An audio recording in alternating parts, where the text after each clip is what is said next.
Di era digital ini, media sosial sudah menjadi bagian yang tidak terpisahkan dari kehidupan kita. Hal ini akibat kemajuan zaman yang membuat media sosial menjadi sebuah kebutuhan dalam hidup. Namun, tidak semestinya apa yang berada pada media sosial baik adanya, yang akhirnya menumbuhkan sebuah pertanyaan.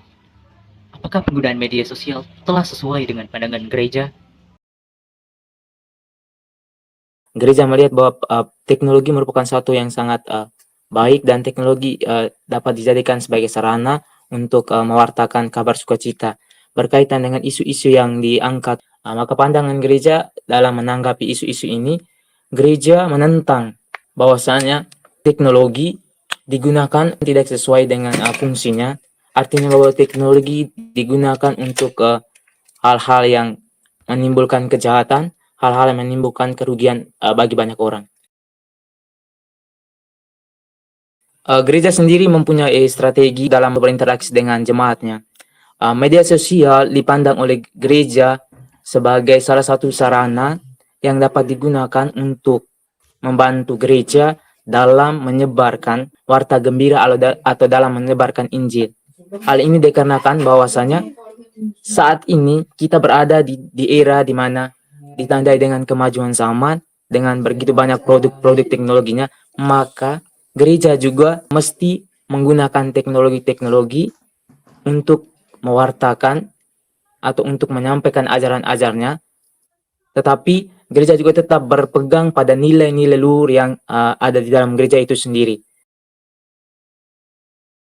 Dalam dekret Intermedifica dalam buku dokumen Konsili Vatikan Kedua, untuk mencegah penyalahgunaan teknologi, gereja memberikan tugas kepada para gembala gereja, dalam hal ini para uskup, para imam, untuk mengajarkan kepada umat bagaimana menggunakan teknologi dengan bijak agar memberikan manfaat bagi banyak orang.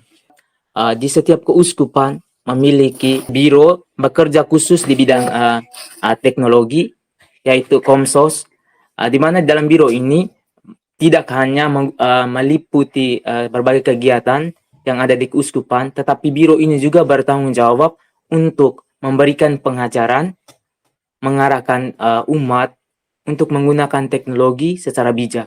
Grup WhatsApp-nya dengan Instagram dari OMK sendiri ada, tetapi grup itu dibuat untuk mengundang teman-teman untuk aktif dalam kegiatan apapun yang diadakan oleh OMK dan juga lingkungan sekitar. Informasi-informasi yang ada dalam grup WhatsApp OMK kami yaitu tentang kegiatan doa rosario di lingkungan dan juga among tamu di gereja, lektor-lektris di gereja, dan juga kegiatan-kegiatan tambahan dari lingkungan.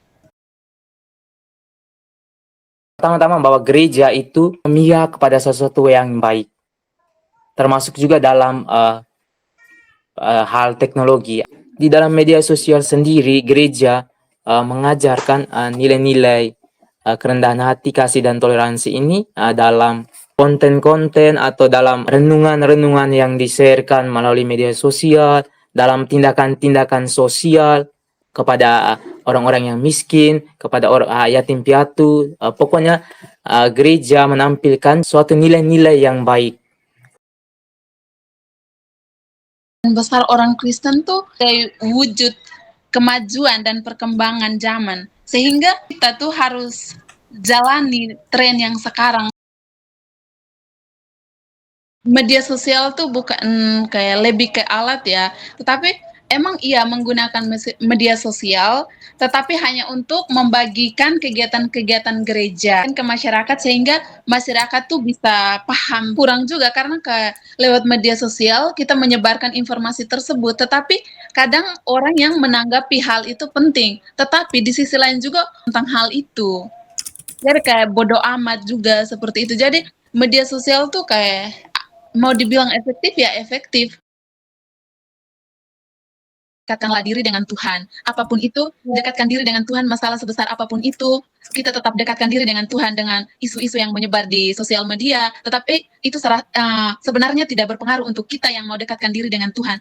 Jadi bagi teman-teman yang sudah merantau jauh-jauh ke Malang atau dimanapun, tetap dekatkan diri dengan Tuhan. Kalau ada kegiatan gereja di lingkungan atau di sekitaran, apalagi sekarang kan doa rosario, teman-teman dekatkan diri dengan lingkungan, dengan siapapun. Toleransinya kita tetap berjalan walaupun sekarang tuh lagi panas-panasnya tentang imannya kita, tetapi kita harus percaya iman kita itu kuat. Jadi kita tidak boleh terpengaruh dengan situasi apapun. Pesan kami untuk kaum muda, kami di sini juga memposisikan diri sebagai kaum muda, sebagaimana teman-teman, sebagai calon imam dan juga seorang mahasiswa.